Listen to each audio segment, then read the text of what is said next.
Hello, everyone, and welcome back to the Vocally Annotated podcast.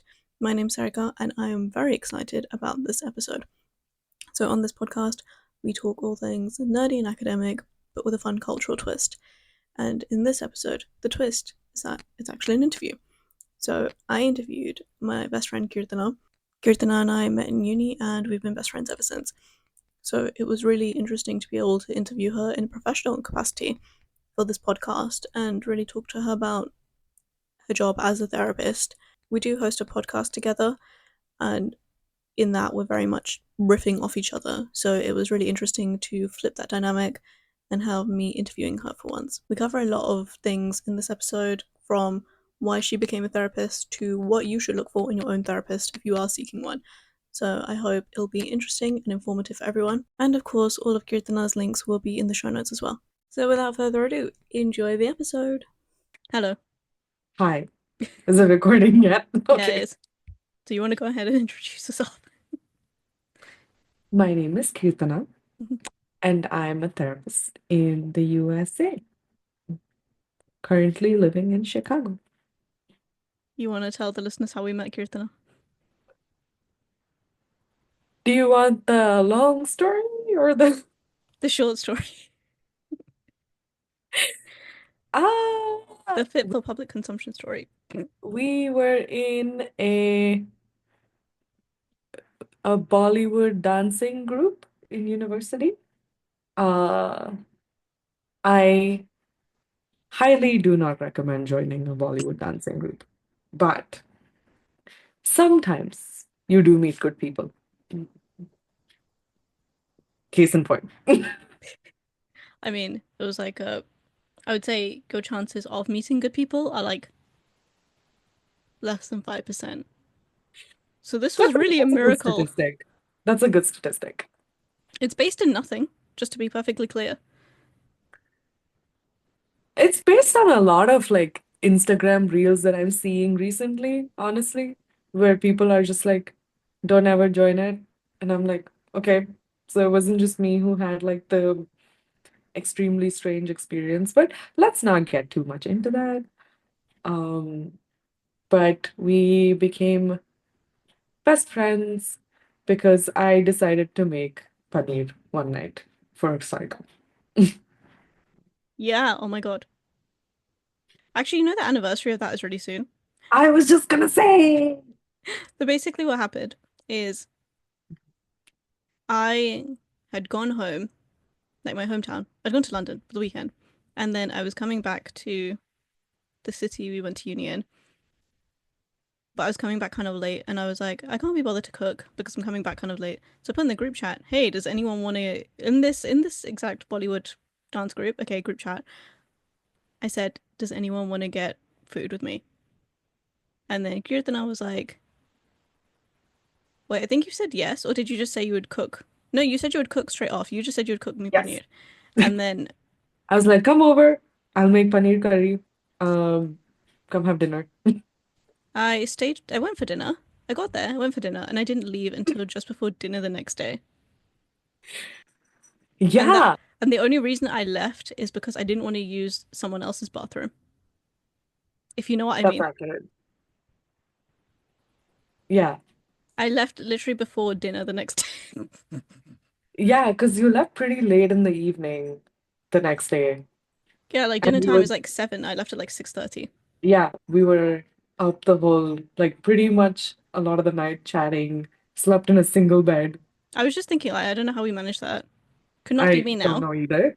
Uh, could not do that again. And that wasn't the only time we did that. We did that a No. couple of times after too, when we had guests. Yes, Um, because we had guests. yes. And then yeah, had lunch also. And then finally you were like, I think I should finally go home. And somehow we had cooked up a plan to live together. Yeah, I think we said it as a joke, and then we were like, wait a second. I think we might have done something here. Why Yeah, don't we? yes, yes. And here we are. And here we are. But before we ever met at uni, let's talk about your background. My background before Because you. before uni, before me, before uni, because I was born in London. I lived in London till I went to uni. That was very much not the case for you. That is true. I was born in India, um, not in Bangalore, even though I really wish I was born in Bangalore sometimes. Why? Uh, I mean, why not, right? I lived there my whole life. I basically am a Bangalorean Mm. by all means and standards, but I was born in like a tiny little village in Andhra Pradesh. I don't think it Uh, really matters where you're born I in really terms don't of think. like where you're from, because like Yeah, you said, you've lived in Bangalore your whole life.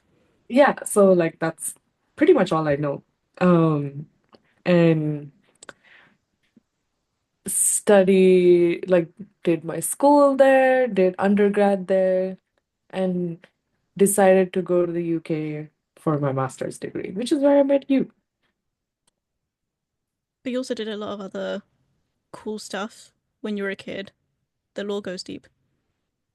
The lore goes deep. Did I do a lot of cool stuff? I don't know. I'm struggling to remember Well, at you this moved point. around a lot. That is true. Uh, well, if we're going that deep into the lore, yes. I did a lot of traveling as a little child, thanks primarily to my dad. Because dad had a travel-y job. We went around to a lot of different countries. Uh, I think the maximum amount we stayed in anywhere was like, um, I I want to say Egypt was where we stayed the most, followed pretty closely by Austria, but I could also be wrong, and I'd have to check with him on like the exact timings of where we stayed everywhere. Okay, But I've heard of some of the countries that you lived in, but I don't remember those two. oh, okay. So that Brand new information. it Um, might not be. Like you probably told me I in probably like did. 8 years ago, and I just don't remember. But can you blame me? Yes, lived in all these places. Um, and I feel like really, even though I was too young to remember most of these events, that living in all these places really sort of changed my view on a lot of things, like made me more aware of the world as a whole, if you know what I mean. In what particular way? Um, I don't know. I think I was just like exposed to from a young age the idea that like people had these different cultures, different way of living, different like lifestyles, different food, different clothes, like all these differences from what I was so used to seeing when I was in India, that it was just such a great way to be like almost forced to see the diversity from the get-go. I'm gonna use this as a segue to ask you how you got into being a therapist. That is a great question. So I guess the not so fun answer is I was kind of finishing 12th grade. I was a little confused on what I wanted to do. I knew I didn't want to get really into science, like the physics, mathematics stuff, And like here I computer should science. say that it's worth clarifying that in India you have to niche down Yeah. significant like you have to niche down at the age of like 16 or whatever in the UK anyway, but in India it's very much like all or nothing. Mm-hmm. Like for me, I did biology and English literature and that was an okay choice, but in Right. India it's like all sciences, all STEM or all humanities. There's no in between. Yes. And you can't really, like, you can either do arts or you can do like science or you can go into like law or something, of course. But that's again a little later. I'd already knew, like, I'd already kind of moved into arts when I was in like 11th grade. Because again, didn't want to do math. I was like not in my little bubble. Even though you Um, work a lot with statistics now. Ugh, Mhm. don't reply. Um, and then I was looking for, I guess, you know, I was confused what to do. I have to pick college courses and start like applying to places. And I was looking at like a bunch of course, um, like syllabi or just like, here's an overview of what we'll be studying type thing. And found this course that really stood out to me, and it was psychology. Um, it was psychology, literature, and journalism was like were my majors. Um, and interestingly, I was kind of a little bit more intrigued by journalism at the beginning. Go on. Um, and of course, I already knew I liked literature, so that was easy, right? Um, But when I was looking at the like course setup, I was fascinated by psychology, but I was just like, oh, journalism sounds really cool. Got into it. Actually started the courses and classes. Um, and I was like, okay, yeah, I think psychology is my thing. So Because it's just, sorry. did you think it was your thing because you didn't like journalism and therefore that was the last option, or because you were like, no, I like psychology? Yeah, it just came so easily to me, right? Like I was able to understand it so easily. Like I was able to like connect with the idea of working with people in the future. Um, like a lot of those things were just, I was just like, oh yeah, no, that makes so much sense for me. And I don't know how to explain it except that it was just like, I just knew. But the thing that interests me is why it made sense for you. Like, what drew you to, I'm not going to say your profession, but like your interest. I I don't know. I've been thinking a lot about this, like, because a couple, like one of the first questions they ask you here is like, what made you get into this field? Mm. Um, and usually I'm just like, in my head, I'm like, I don't know. And then, but out loud or on paper, I have a perfectly good answer. Right, because you have to And give my, that like CV interview, like, yes, I'm passionate about psychology because blah, blah, blah, right? right. And I keep fluctuating between, I don't like the idea of like fixing people because they're not meant to be fixed. Hmm. And the idea that, you know what, I'm here to witness people's journeys and be there with them on that journey. Well, the two sound very cohesive to me together. Like, it doesn't Mhm. sound like it's one or the other. It sounds like they both work together. Yeah. Which is kind of what I landed on, I guess, towards like a little bit later, once I started having a little bit more of my own voice in this. What Because do you mean? initially I was just like, hmm? What do you mean? Yeah, initially I was just like, I'm too new at this. I'm still trying to figure this out.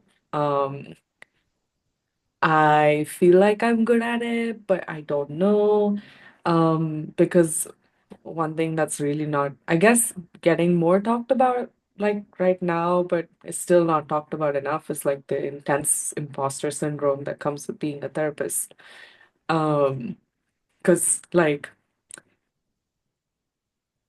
I there's a lot of acceptance that comes with the fact that you cannot work with every single client. Hmm. Like not everyone's meant you're not meant to be everyone's therapist, and Hmm. that's okay. Hmm. Um, because not every client will connect with you, just like how you can make friends with everybody. Um, you just fit better with someone else, right? Same-ish kind of vibe. You have to be okay with like the connection with your therapist has to be okay.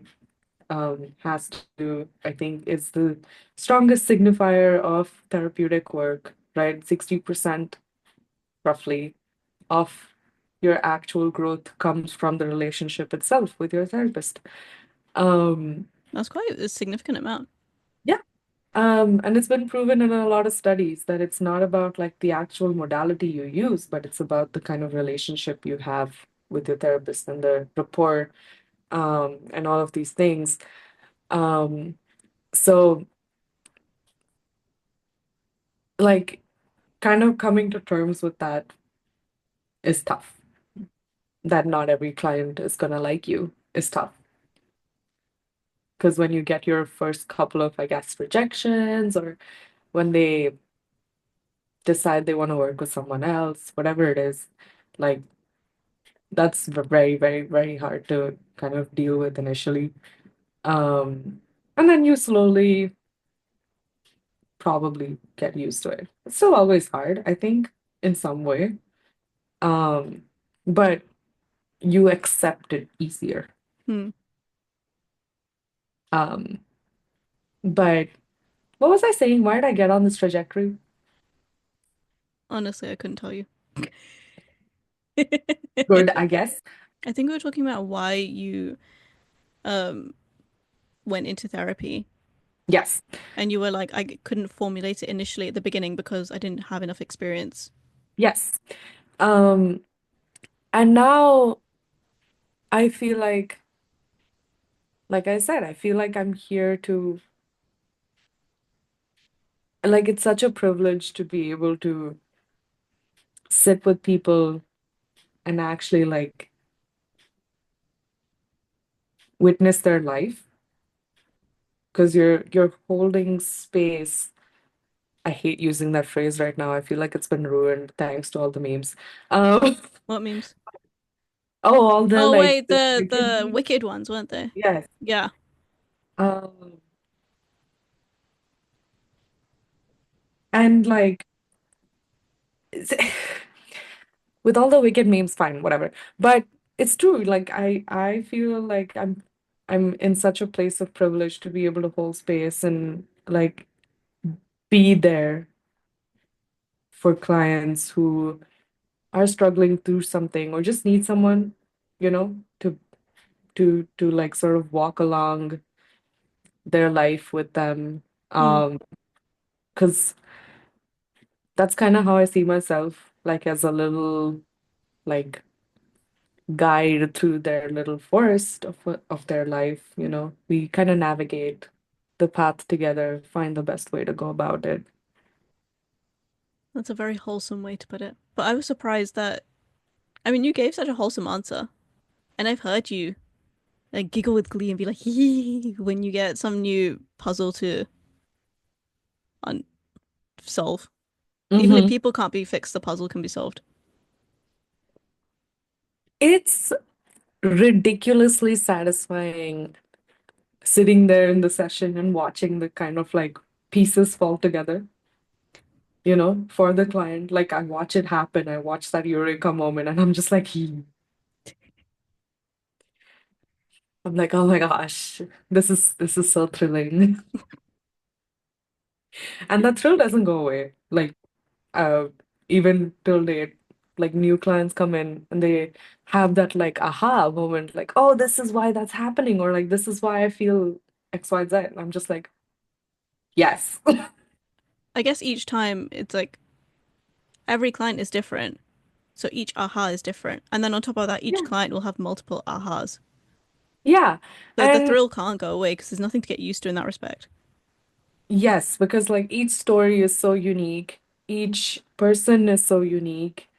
And then, of course, there are times when like the story kind of sounds similar, but then the way they go about it is so different that you're just like, oh, this is beautiful. Okay.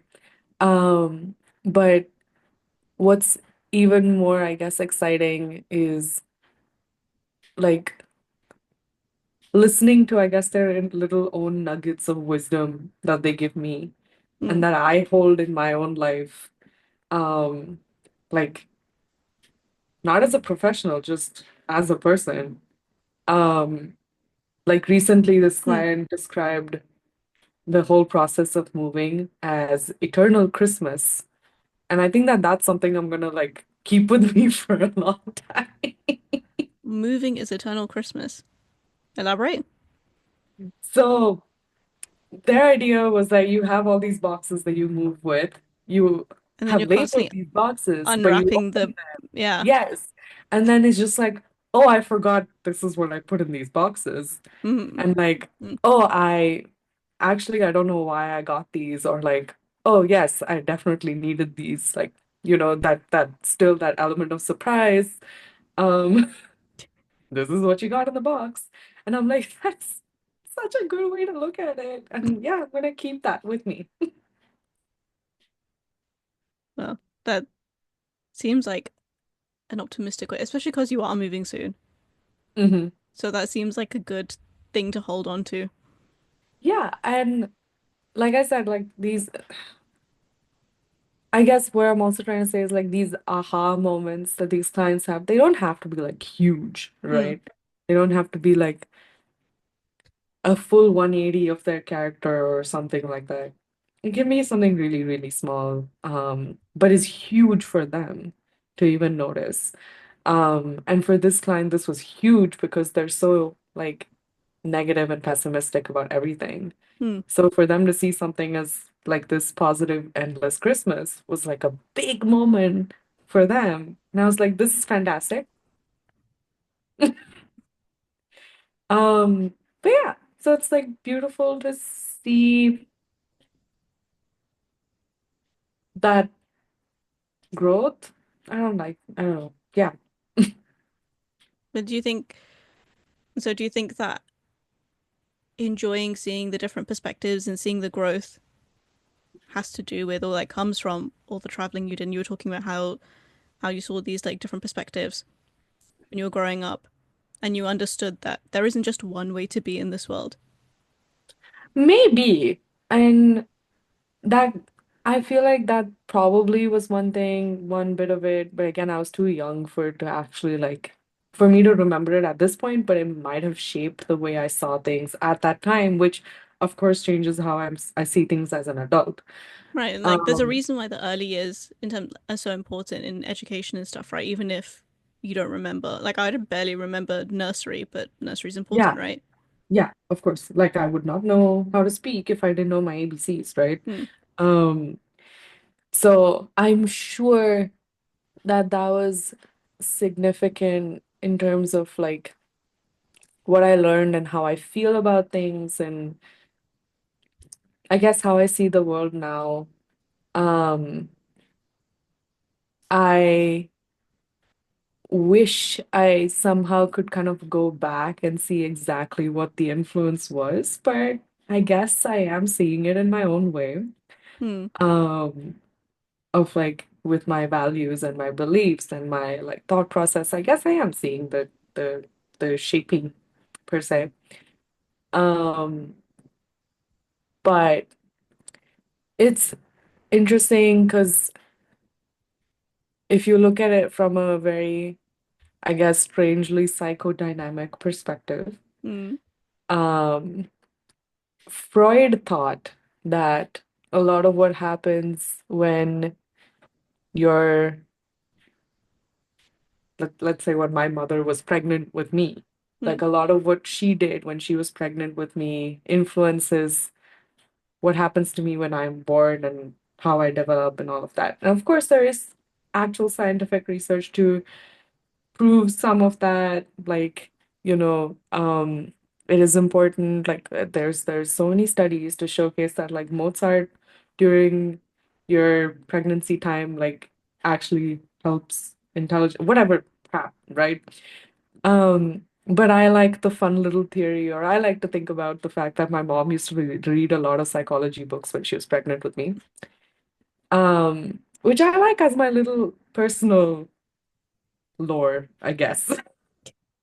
Like my own little fun fact for myself of like, yeah, this is maybe why I got into psychology. Who knows? But yeah, I don't know what exact thing or whatever it was. But I don't think it can be one exact thing. I think it was just like a combination of multiple factors that got me into this field, and I have no regrets. Right, but I think the combination of factors is so interesting because you can have the same combination of factors as someone else, and you'll Mm-hmm. both have completely different responses. Yeah.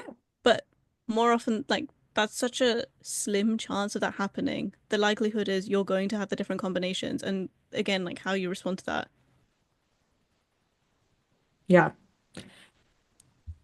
Yeah, which like I guess goes back to what I was saying about these people, right? Like they can have pretty similar stories in many ways, but then the way they respond is so unique in their own little way because of whatever that is just always so fascinating to see. Mm. And I personally, I really like how open-minded you are. About, sorry. Well, you were talking about like, experiencing all these different cultures and stuff at a young age and how Hmm. it influenced you. And I was thinking like, yeah, you are pretty open-minded, and I think that's one of the reasons why we are friends. I would agree. But yeah, and I don't know where that like again comes from, but I love to learn. I guess that's a big part of it. That I'm just like so curious and I love to learn always. Mm. So We that like helps learning off each me. other.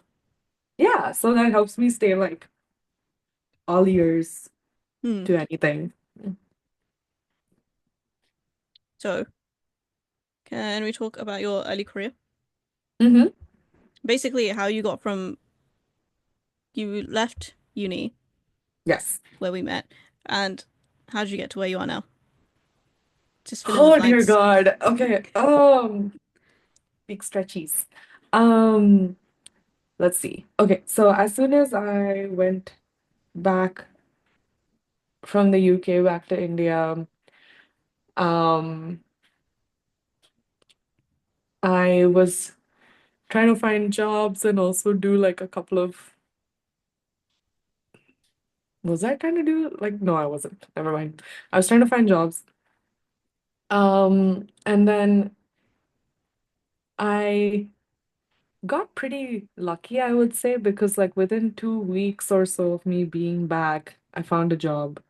Um, you like had a nightmare of a time interviewing, honestly, because I was jet lagged, tired, um, whatever else. But um, got a job. I was working as a, a therapist for specifically kids with autism and ADHD and like behavioral issues in general. Um, and then I was like, I also kind of want to work with adults. Like that's really why I got into this place in the first, like got into this field in the first place. Like teenagers and adults. Um, so left that place, went on to do, I guess, therapy for people above 13. Um, and then the pandemic hit,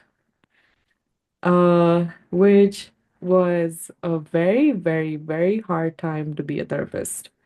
Um, like incredibly hard And you're talking about in India, in Bangalore. in India, in Bangalore. So, what Um, was the scene like at the time as a therapist? horrifying. Because again, like a lot of clients that I had at that time were very like, oh, you'll probably be back in office in 2 weeks. That's what we'd all been told, like 2 weeks and we'll be back. Just 2 weeks of like, the social distancing and staying at home and should be okay. The 2 weeks came and went and it was no change. And then I think I want to say it was a month in or so that the lockdown was announced and it was like almost an indefinite, like we weren't sure when it was going to end. So, Um, wait, when was lockdown announced for you guys? I don't exactly remember like the exact date of when, um, but I know it was like more than the 2 weeks into Which when the month was it? pandemic actually hit it. Like, probably. So I remember March was when things kind of shut down. Like they said, don't come back to work. Hmm. Um, and we'll be shut for 2 weeks. And then, uh, yeah, so I'm guessing like late March, maybe beginning of April is really when they said lockdown in the Yeah, whole it was country. late March for us as well in the Yeah. UK, I think similar timelines if I'm not wrong. at least at Um, this point. yes. And and that's kind of when the panic really set in Hmm. of like, oh, we don't know how long this is gonna be, and we don't know how long, we're gonna be sort of stuck here and like forced to stay at home. A lot of people were getting laid off. A lot of really like medical concerns were, you know, um, ramping up. People were dying. It's just a very, very traumatic time. Um, and India, I think, had really the worst time. Um, I don't want to say the worst full stop in the whole world. I'm sure there are other places that had a really bad time, but um, India had an atrocious time. Because overpopulated country with like really low resources. Um, so You do right. financially, yeah, financially, not good. We didn't have enough hospital beds, like so many things. And so we were seeing a lot of influx of new clients also who really wanted to sort of deal with the stressors of the pandemic. So we were seeing like a big influx of sort of clients who wanted to deal with the grief that they were experiencing, the other experiences in general of like the stress, anxiety, the like not knowing when it's gonna start again. And my microphone switched back to the, I'm back to the mic now. Yes, okay. I don't know where it cut off. No, you're fine actually. I think you're on Oh, the okay, mic the cool. whole time. Okay. Do you want to introduce our guest? Yes, this is the wonderful Momo who, okay, was crying as if he was abandoned outside the door. So I'm like, okay, fine, come on inside, I guess. Um, you being inside is much better than you yelling and screaming your lungs out. And you did that little like cuddly thing that cats do, but with the mic. That's apparently their way to like, um, whatchamacallit, like mark their territory. On your microphone. Yes. Very nice. Um, but he's sitting right here. Uh, so yeah, the grief was amplified. A lot of things were really bad. A lot of the company that I was working for decided it would be a good idea to have like um brief therapy sessions, like 20 minutes or so, for like folks who just wanted to kind of vent Mm. about the entire situation, which partly was a good idea and partly was not so great. You You can know what just else is move not so your great? butt. Speaking of not so great, Cat tushy. Um, but like right in front of the microphone. can you please let me take him out? Like, I think the thing that I'm getting at and that I want to know is why it was bad for you specifically. Because I can see why it would be bad for your clients, right? And why you had an influx of clients. That Mhm. makes sense to me. But what about your experience? For you as a professional while you're working, like it's why was it difficult? Um, I feel like it became a case of vicarious trauma, right? Where I was kind of living the experiences and the traumatic experiences of all these other people, listening to their stories, um, holding their grief. holding their pain. Um, there was a lot of loss. And it was amplified more than it would usually be with your usual Yeah, number because of again, clients that you would see and blah blah blah. and it was also because I was also uncertain of when things were gonna end. I was also scared. I was also like worried about what this would mean for like the future, I guess. Um, I was worried about like a lot of things and having like having that worry for myself and kind of seeing that in clients too, like similar same worries was really hard. And then sort of amplified by like my worries and fears were being almost validated by their experiences that they were having. I think this ties into or relates to a thought that I have when it comes to a profession like therapy, but it applies to many different things, but specifically in professions where you work with people one on one, Hmm. you really have to know how to make that boundary so you don't take on their problems because as you said at the beginning, you can't fix people. You can only help them do their thing and they have to make their own choices and you have to Yeah. respect that as well as the person helping them. Thing is, I'm not very good at that. And I know that about myself. So being a therapist is something I could never manage. Hmm. But knowing in a personal capacity, I would say you're quite responsive to the environment as well, I would say so. which is what like also what you were just saying, right? So then how do you man, I mean, I guess there's a bit of a side tangent from the Yeah, general thing, but I am curious about it because I'm like, I just, it's something I'm so bad at that whenever I meet someone who's in this kind of professional can do it, I'm just like, I could never, please tell me all about it. right. And let me also say, like, honestly, personally, the thing that helps with the boundaries the most is like physical distance from the place where I'm doing therapy, for example. So doing it in your bedroom over the pandemic didn't help. That was so not good.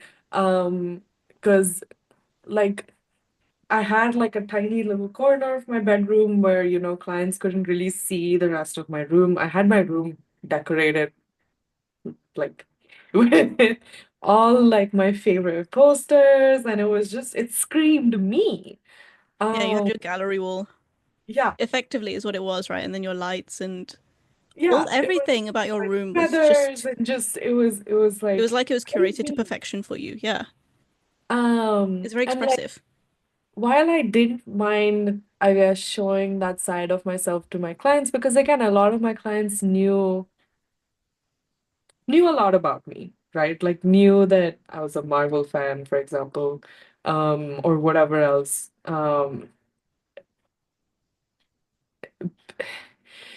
I just felt like they would be able to see my bed, Hmm. and that was something I felt very consciously not comfortable with. Because I was like, that is my resting space. Um, and instinctively, I felt like that would not be a good idea. Hmm.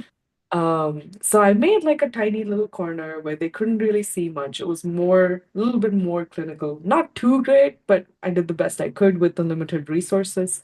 Yeah. Um, but it was still in the same room.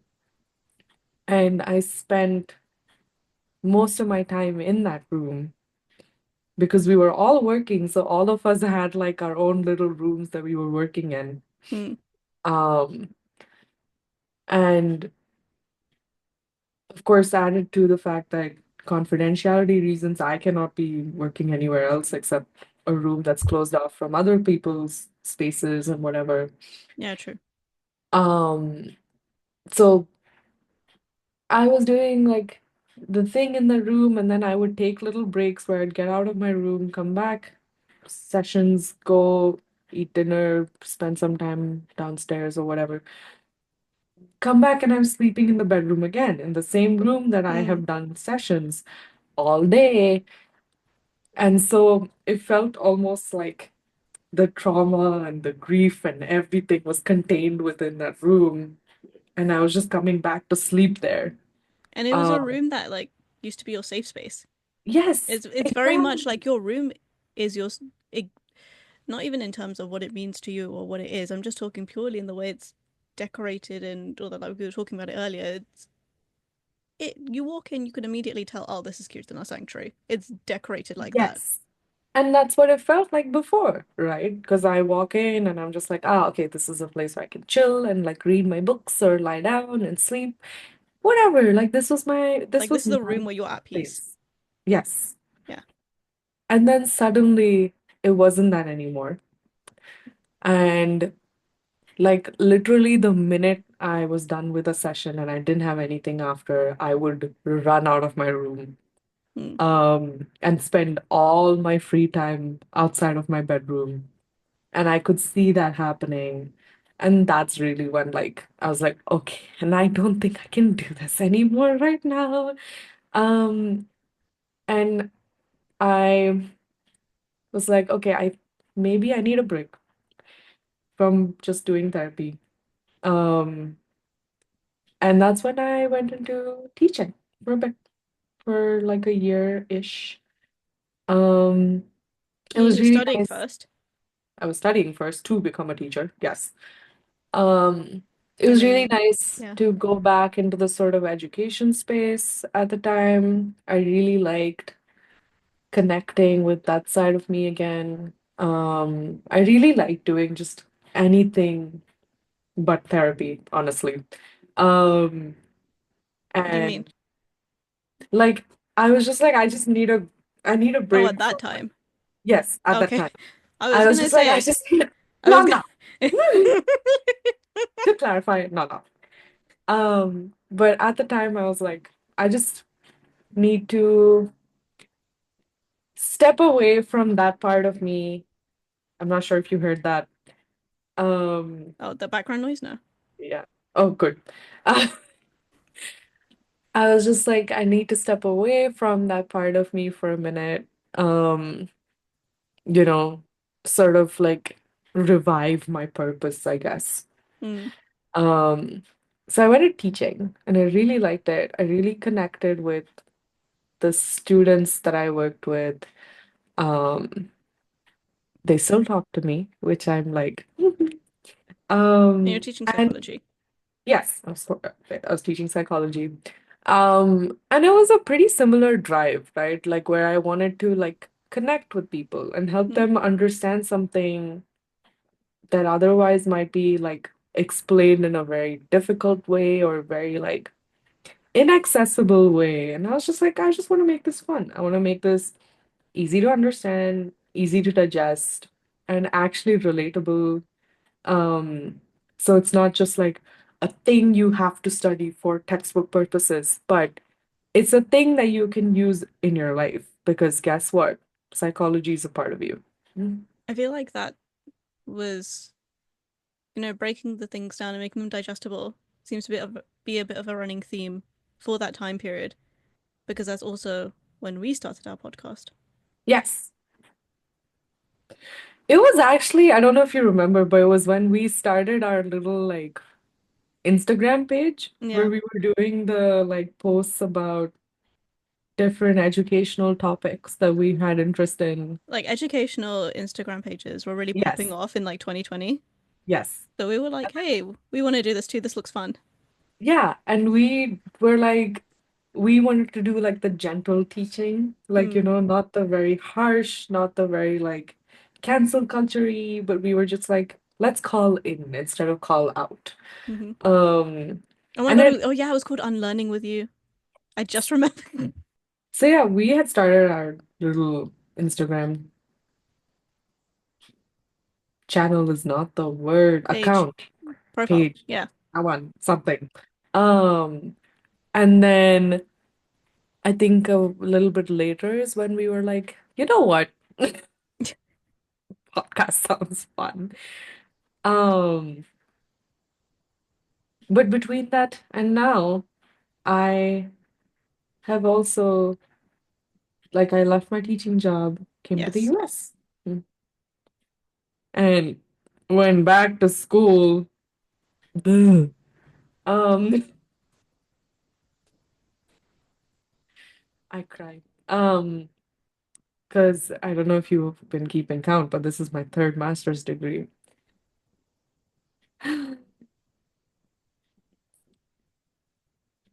Do you realize how OP you sound Hi. right now?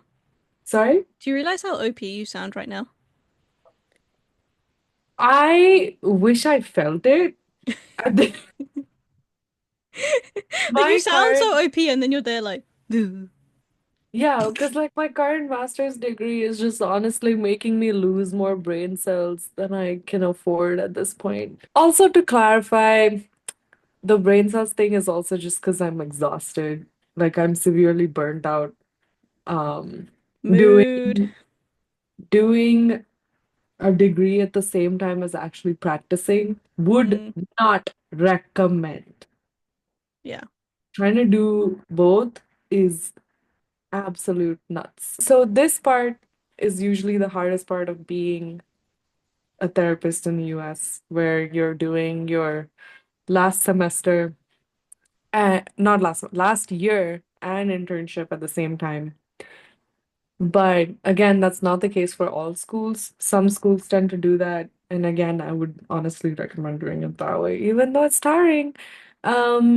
You get it done quicker, which is definitely an advantage. But again, if you have your own things going on, of course, you pick Pardon what me. works for you.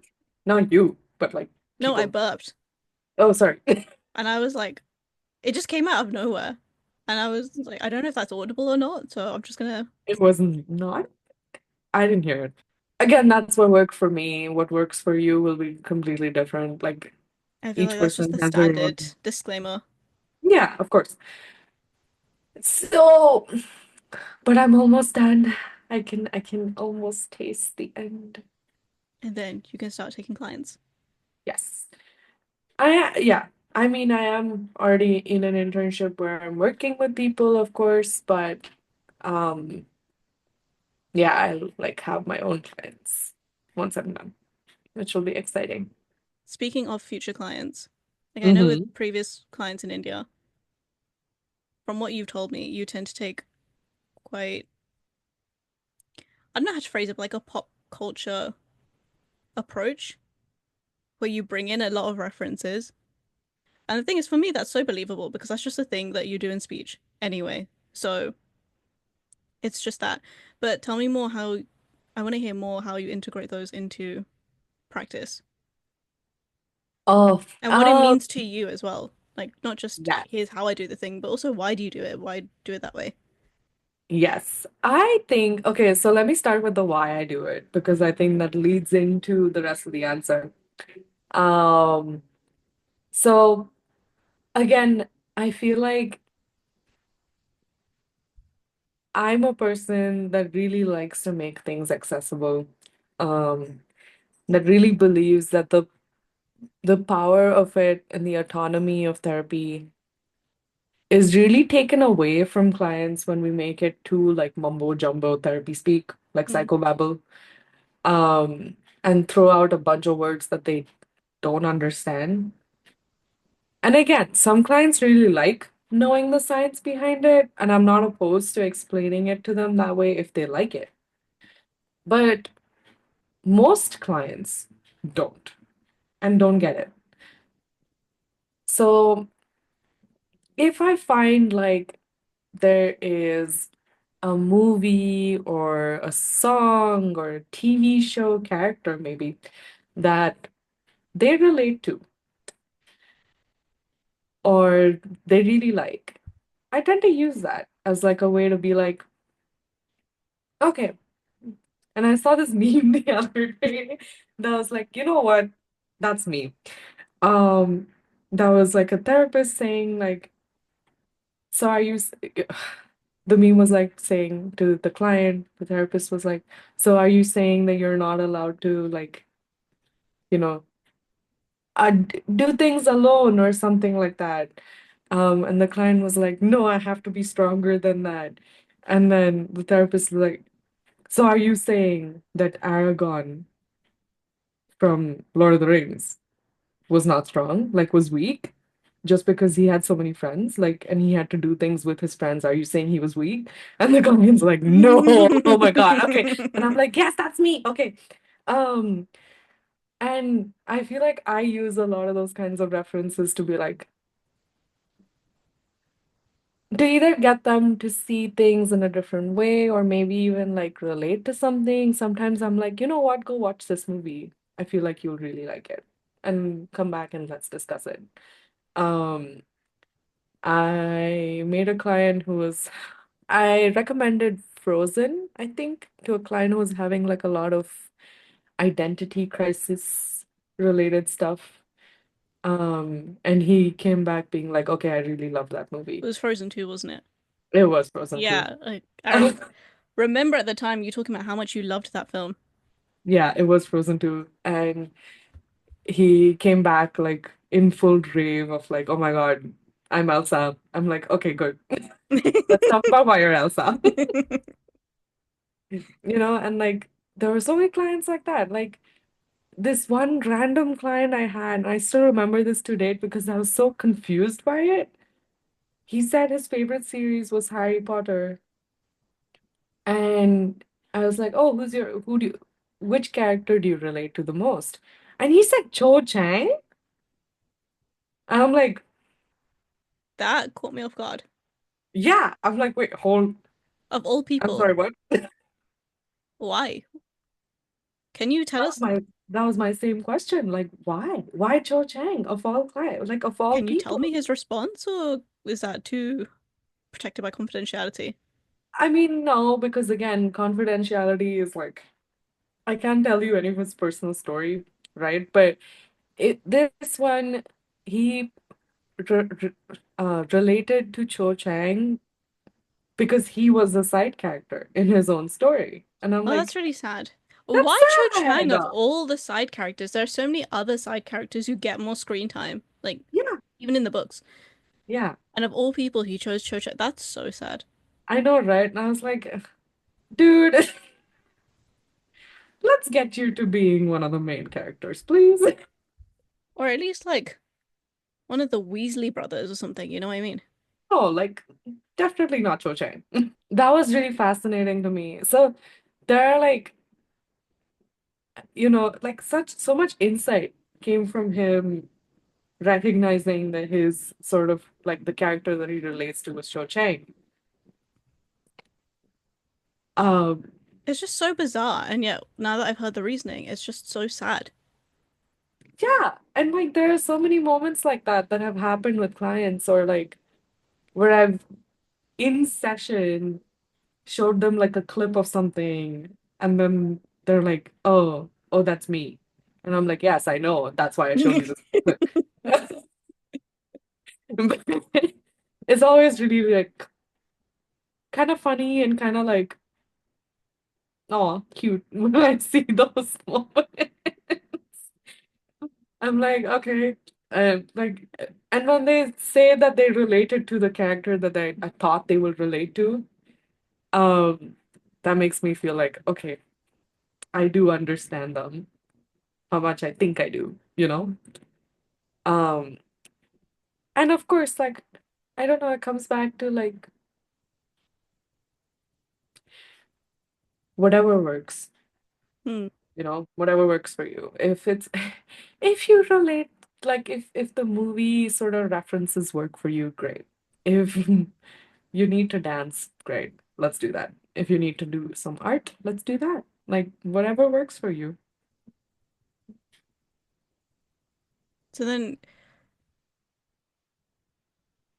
there's a couple of different threads I can take here. Let's start with talking about why you think pop culture is important, because clearly, as you've just demonstrated in your professional life, there is a use case for it. And I know personally you love movies as well. I would go so far as to call you a fiend. Sure, I'll take it. But just like, yeah, seeing it from both a personal and professional perspective because so often, right, any interest in arts and humanities is like, why? What's the point of it? Mm, And these are questions I grapple with frequently. And I'm like, okay, well, what is the. It's like that question of like, why bother reading fiction when you can read nonfiction, right? hmm And that's a very specific example, but how do you feel about it when it comes to movies and TV and all this other stuff that you enjoy? That's a good question. Um, so you're asking me about like how it fits in the grand scheme of things? Like I'm trying to understand the Like when question a little better. like when people are like, oh, you know, like when people complain that, in the last 5 years movies have gotten really bad and they're all sequels after sequels and they're all rubbish and blah blah blah. And then people respond to them like, why does it matter? Mm, So not necessarily about the movies getting bad, but just in general, why does having good movies matter? A good media, good books, good TV shows, good whatever it is. It's so funny because like I keep having this conversation about like, the film industry sort of having taken a hit. Mm. Um, and I'm not sure like what it is, but it's so interesting to see because like I used to be pretty heavily into the Marvel universe, right? For example. And now I can't stand it anymore. Like I Oh, genuinely really? don't know. Yeah, I don't know which Marvel movie's coming out when. I used to be so on top of it. Yeah, I feel like this was such a defining aspect of your personality like I eight I years ago. couldn't tell you what's coming next. I think like it became too much, right? Like Yeah. there were shows to keep up with, there were so many movies all the time, and you had to watch all the shows to understand like the little side things in the movies, and it was just too much to keep up with. And I feel Mm. like the whole superhero thing itself became so overdone or exhausted that like anything in that sort of space was like annoying to watch and Did it just not good. exhausted in what way? Is this because also you were living in India and I know that there's been a lot of like superhero or like army movies made recently in the Hindi film industry. What? No, yeah, I was laughing because I'm like, yes, that's maybe part of it.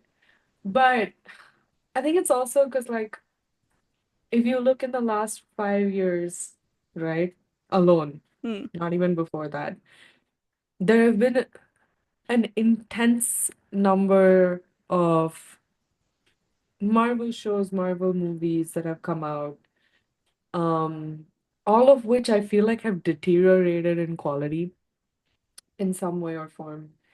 And then of course, like, I don't know, not to get too political, I guess, but Disney itself is mildly problematic. Hmm. Um, is on the BDS list. So there was that. And then if you look at the like DC universe, there were so many remakes and remakes and remakes of things. There were so many Batmans that got made. Hmm. Um, it was just a lot, I feel like they were like churning out content in like this remarkable speed. That's the thing. With, It was content. yeah, It wasn't. They with weren't no, movies. They weren't. yeah, there was never like, my opinion again, people can like it, whatever. But there was no real like quality or thought that went behind these stories. There was Hmm. no originality. Everything is a remake. Everything's like regurgitated from like past. They're trying to recreate the nostalgia of something. Tell me, what was the point of making a live action Lion King when it's basically just CGI? It's But not why live does it action matter, Kirtana? anyway. Well, why does it matter? Why does it matter what movies get made? I think because new movies add so much perspective and conversation to what's happening in the world right now. At least that's my view of things. Um, I recently watched uh, this movie called A Different Man. Um, it's with Sebastian Stan, which I had no idea he was such a good serious actor. Because all I knew him from before was like Winter Soldier, where he plays Bucky Barnes, right? Um, I knew him from that and from his cameos in Gossip Girl. sure, that I guess, but I did not know him from that because I had seen Gossip Girl. But anyway, um, and it was such a refreshing movie in the sense like the story was so new, and so like poignant. Um, and again, I'm not saying like all movies have to have like this brilliant, beautiful message or anything. I feel like movies can be made for fun, right? And they should be made for fun. Um, like I feel like we don't make good comedies anymore. No, Um, I haven't seen at least a really good comedy which has solidly gotten me like proper laughing in a while. I I mean, did like, see an Indian one, which was really nice. oh, I okay. enjoyed it thoroughly. It was a Telugu movie. Loved it. I feel like also romances fall into that category of like frivolous and they're not being done well at the moment because just like the rom-coms are not there. And I feel like Bridgerton is the only thing we have Yes. Yes. And when it like, comes to like unapologetically romance. and Bridgerton also is like following a book series, right? So it's Yeah, already like sort of not original if predetermined you, yeah, content, you yeah, know? You know what I mean? Like it's yeah, yeah. not, so it's not entirely original in that sense. Like So it's it's like not like, adaptations or remakes or, yes, yes. Um,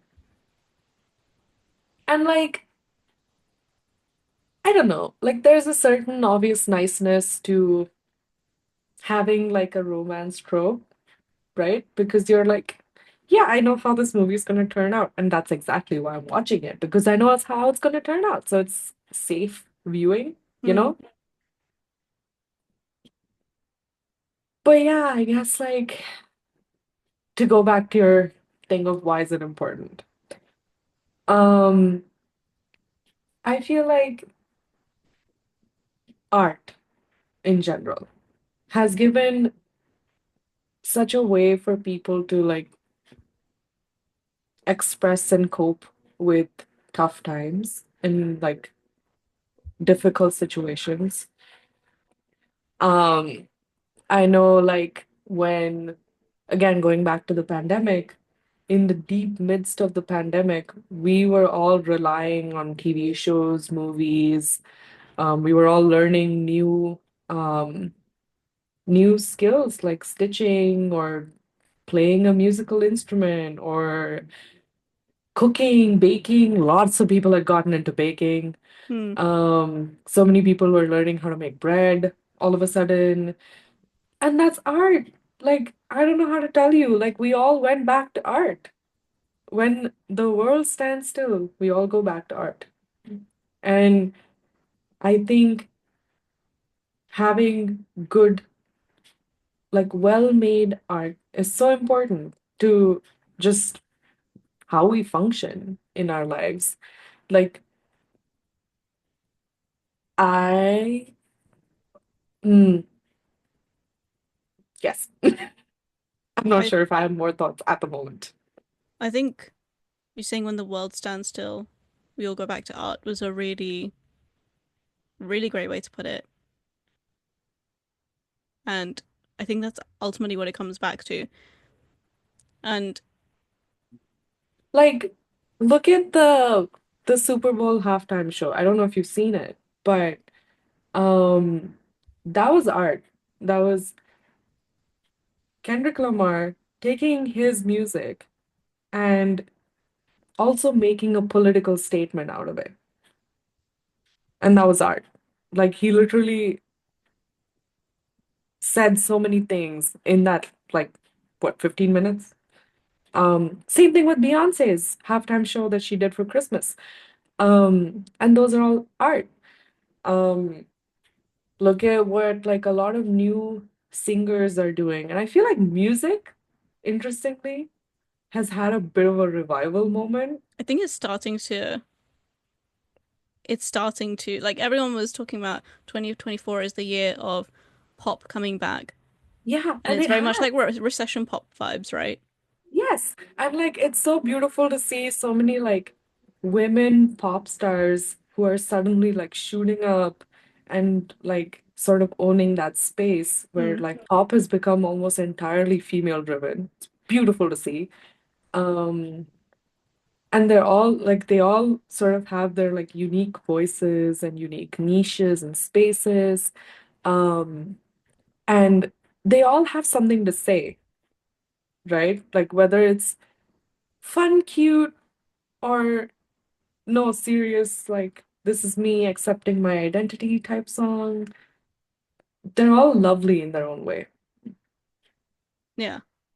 When even Which Lady Gaga, I think she's just released, or she's about to release a new album. we just did. Yeah. And Mayhem. when was the last time she released an album? Yeah, and again, she's also gone back to her like dance pop sort of roots, right? Oh God Like bless. I was gonna listen to Abracadabra. Mayhem anyway, but like that makes me feel I'm excited now. It's a good album. Uh, and like, I mean, she released Abracadabra earlier as like her Mm. single, which was so good and like became like a huge thing, right? Like everyone was trying to learn the dance all over again. And I was like, oh my God, I feel like I'm back in high school. Um, It's like that sense of connection, right? Like yeah. And I trying to think learn the that's same where, dance as everyone else is so, like you said, it's like being back in high school. It's like being on the playground and you're trying to do the thing. and I think that's what art does, right? Because it it doesn't have like a language barrier. It doesn't particularly have like a might have a cultural barrier actually, now that I'm thinking about it. Um, but you can still enjoy it no matter what. Like a lot of people, I found this really surprising, but a lot of people in even the US are pretty heavily getting into Indian music, which I'm like, okay then. Yeah, Um, didn't Hanuman kind blow up last year? he And now he's just did. put out a new music video. Yes. Uh, yeah, Big Steppers really blew up. It was all over the place. Um, Same with his latest one is like already blowing up. Even though he just released it. Also need It's to listen to that, yeah. yeah, it's become pretty Oh my big. God, Doechii. How could I forget about Doechii when you were talking we were talking about Lady Gaga. How did I Bro, Doechii I was is just listening to her my yesterday. absolute favorite. I love her. And like again, same with Doechii, right? She goes from like pretty intense songs where she's kind of talking about her personal struggle and therapy and like all of these like pretty strong emotions and whatever to like really fun, chill songs too, like which are just kind of like eh. But even within that song where she's that's written to sound like a therapy session or, that's the point. Um, Even within that, it's fun and it's Yeah, got a fun beat and it's just like chill. And then you actually listen to what she's saying, you're like, oh, you poor thing. literally. But yes, Doechii is one of my new favorites. Queer icon also. Does she? Yeah, I think she's bi, I want to say. Um, so a lot of Um, the new ones are queer, and I kind of love that low key. But um, oh my God, also speaking of music, have you seen all the videos from the Pitbull concert in London? yes, I am so desperate to go. You don't understand.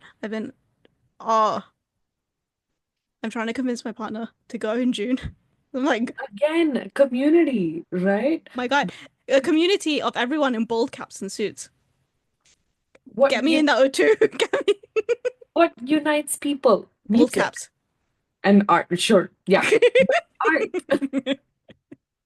Because like I don't know, Pitbull had such a big I discography. didn't either. I didn't know he How do you say that word? discography. Thank you. I don't know, he had such a big like thing until somebody posted like a reel, I think, of like 15 songs of Pitbull, like let me know if you recognize them all type thing. And I'm like, I actually know every single one. This is, am I a Pitbull fan? Like this is That's what I feel. concerning. I feel like if you were a teenager in the 2010s, you're low-key a Pitbull fan, whether you realize it or Yeah, not. Because I had the same thing. yeah. I found a playlist on Spotify which has his concert set list because I was moping about not being able to go. Um, Yesterday while I was cleaning the patio, so as I was pressure washing the tiles, I was listening to this, and I was like, How do I know every single one of these songs? hold on. Hold on. It's I think like, I'm a stealth Pitbull fan.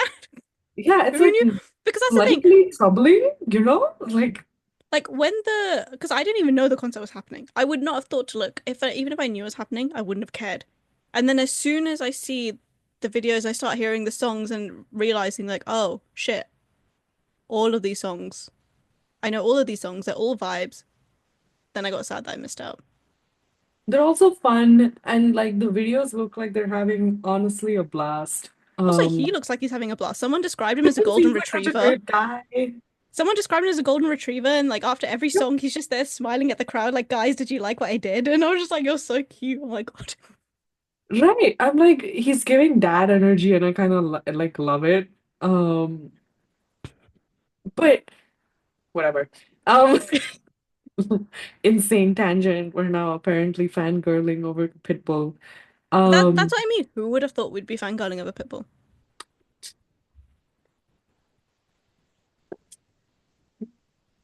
Other things, yes. Pitbull was not on my bingo card. yeah, same here.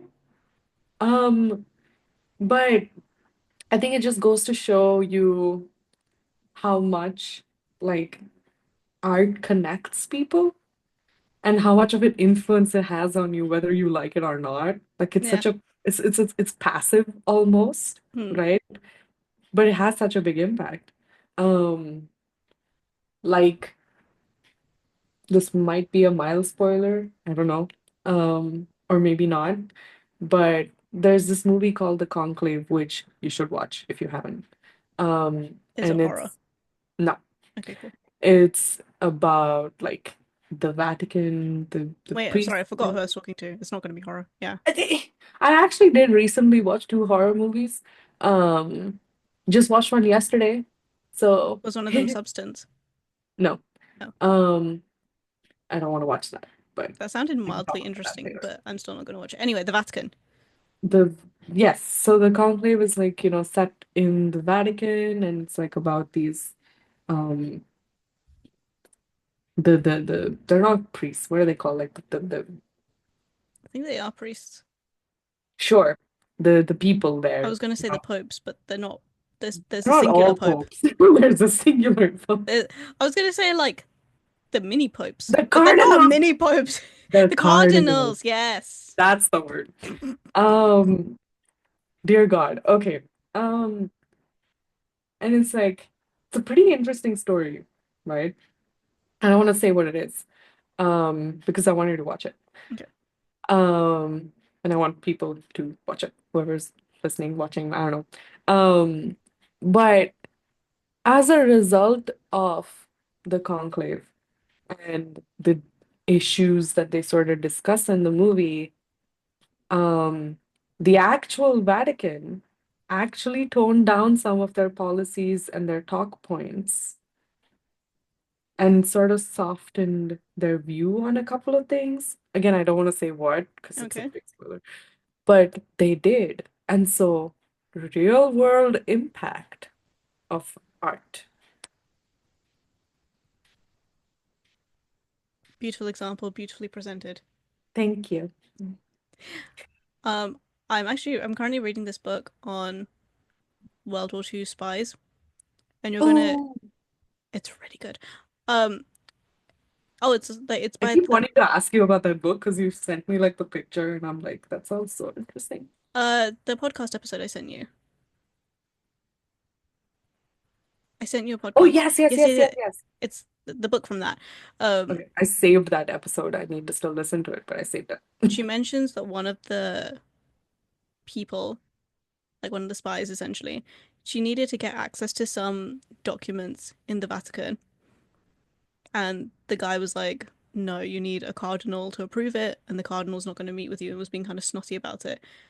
But Mhm. she had grown up, like her parents are set designers in Hollywood. So she wrote him a letter or a note. She asked the staffer, please take him this note. And she signed it with her name and then Hollywood, like to say that she was from Hollywood, right? Within 2 minutes, the staffer comes back being like, oh, the cardinal does want to speak to you. And then she sits there for an hour and a half with this cardinal and tells him all of this Hollywood gossip because they love gossip as much as us. You knew. And then he's like, yeah, sure, do it. Look, They have a confessional. What do sorry, you think they're doing with the confessional? true. But yeah, he sits there eating up every word of this Hollywood gossip, and then he's like, yeah, okay, go look at whatever documents you want. Beautiful. I want to go back to one of the things you said when you were talking about how art has no language barrier, no cultural barrier, and expand on that a bit because, as you said, you moved from India to the US fairly recently. And yeah, it's a thing you've done before in the past, as we've talked about, Mm. right? But in this particular case, as an adult and in this new circumstance, how's it been? How's it going? As Because, a like, professional, or however you want to answer it, I think. Because, like, moving country, for example, if you moved within the Anglosphere, Mm, is its own challenge because mm, of the culture shock, let alone when you don't move within, you move outside of the Anglosphere and from the other side of the world. right. And like obviously, Um, yeah, it's not the first time you've done it, but I'm just curious. I Answer it however think, you want. yeah, I think it made me a lot more aware of being an Indian. Um, it made me a lot more aware of the color of my skin. It um made me aware that that actually might be apparently a bad thing. Um, and I have also learned a lot about this country that makes me feel like, and again, no offense to any potential Americans, like citizens, whatever, but it makes me really wonder how America is considered like a first world, fully developed country. Hmm. I have a lot of questions about that. The American friends I've made, and I've made like all my friends, I think, who I really count as like good friends, are entirely American and like born here, brought up here, whatever, the whole shebang, right? Um, Yeah. and they don't particularly have an answer for that too. So I'm like, maybe I'm not that far off in asking that question. Um, but culturally speaking, it's been it's interesting because like I guess I was made aware that a lot of the like movies and shows that we used to get in India were mostly British. And not a lot of them were American. Because when sometimes they talk about like the childhood shows, etc., I'm like, actually, I haven't heard of some of these. Like some of these, yes, they made their, excuse me, made their way onto like Cartoon Network or whatever else. But some of these I've literally never heard of. Um, all the British ones, most of the British ones I know. And I was like, oh, that's so interesting. Um, the NFL. not at all a thing. So I had literally never watched a football game until I got here. I feel like every country has its own sport thing. Yes, and people That's in the very much US are regional. so confused by cricket. It's Yeah. so funny. Like, they don't understand how the scoring works. They don't understand the run rate and like I don't know what it is. It's just so funny to see like them losing their minds over the concept of cricket. And I'm like, it's actually a pretty simple game. I don't It's a understand the ball. concept of football, like American football. American football is complicated. Okay, so that makes me feel better about not understanding it. It is very complicated. I understood it now, and this was my third Super Bowl watching. So, Damn. and I had like five or something different Americans explaining the rules to me the whole time. And now I'm like, I think I kind of get it. Like, not even Kind fully, of, yeah. kind of get it. Because it's still too much. Like, it's, oh my God. Anyway, um, so there are a lot of like, I guess, smaller cultural things that I don't get, and I probably will never get. Um, I guess I'm supremely privileged that, I come from a country that was colonized, and therefore I learned English, and therefore I'm able to manage in the US. What a Um, sentence. I'm uh, not, I don't blame you. I was just like, wow, those words in that order. I'm sorry, but it's true. Um, Yeah. like, yeah. And at least like the language wasn't a huge barrier, Hmm. right? Of course, I had to change the spelling of a couple of words because people in America don't spell things with a U in them sometimes, which Or is there's Z instead of an S. which is a little confusing at times. But my phone autocorrects it or my laptop autocorrects it. So honestly, it's doing the work for me. Mm.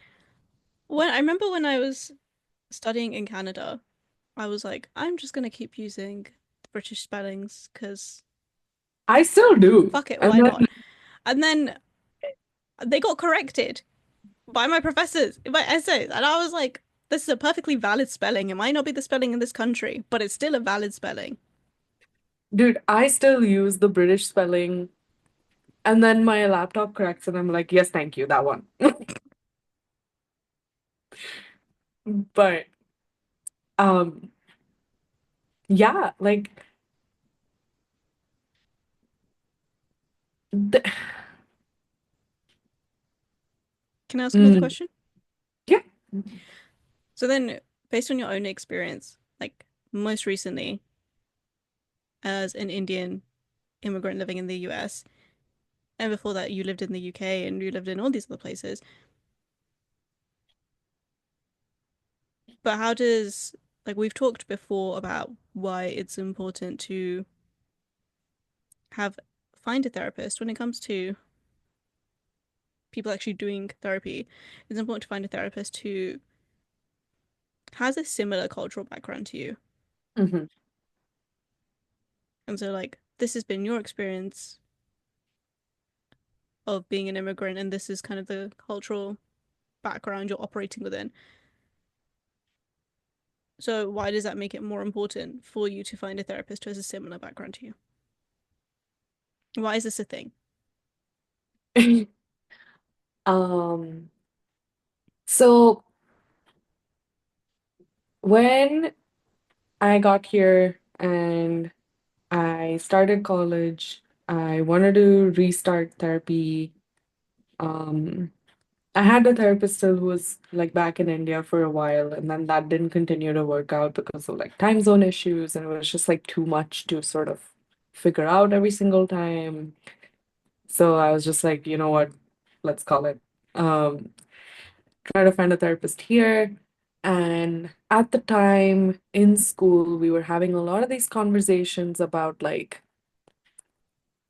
finding a therapist from the same cultural background, but sometimes you can't always have that privilege of finding a therapist from the same cultural background or like with a similar experience to you. So every therapist needs to be culturally informed and approach counseling and therapy from like that multicultural sort of overview and approach, right? Mm. Great on paper and in theory. But, and so I tried to find a therapist who I was like, okay, I'm gonna give it a shot, right? Found a, dear God, found a white lady therapist, who first session, like the audacity, um, first session was like, oh, you speak really good English. And I was like, oh my God. You're not serious that she said that. Yeah. And it wasn't just once. Like she said it at least two or three times, I think. In the same session. Yeah, and I was just like, I don't know how to respond to this.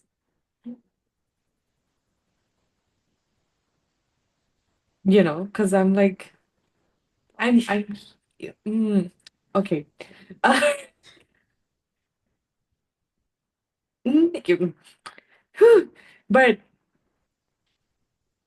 that experience sort of immediately made me be like, and that is why we seek counselors of the same background.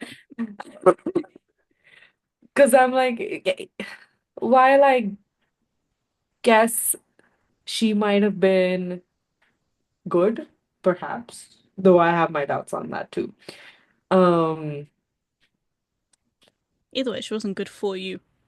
yes, Which also goes back to what you were saying very nicely, actually, at the beginning of this, which was how you can't say yes to everyone. And then now we're talking about it from the other side.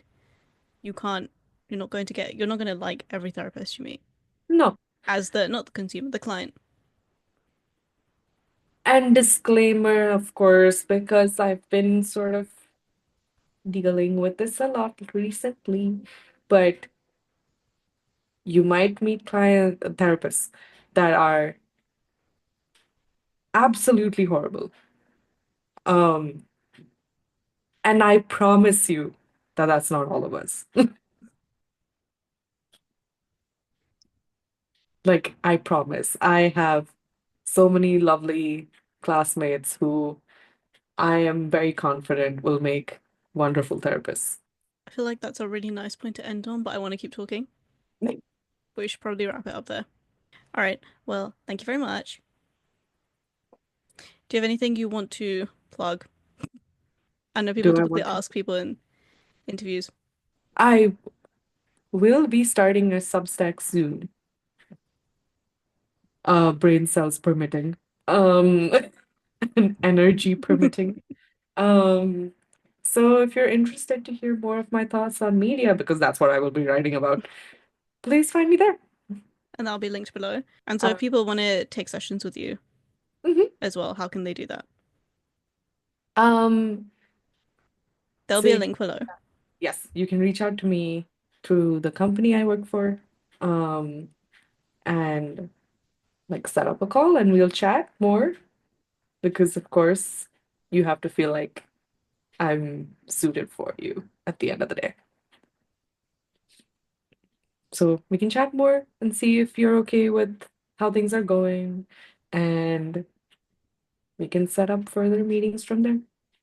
Great. Well, thank you very much, Kirstana. Well, thank you, Sarika. So formal. Ooh. um, I don't know how to wrap this up, but yes, thank you Uh, for being the very first interview guest.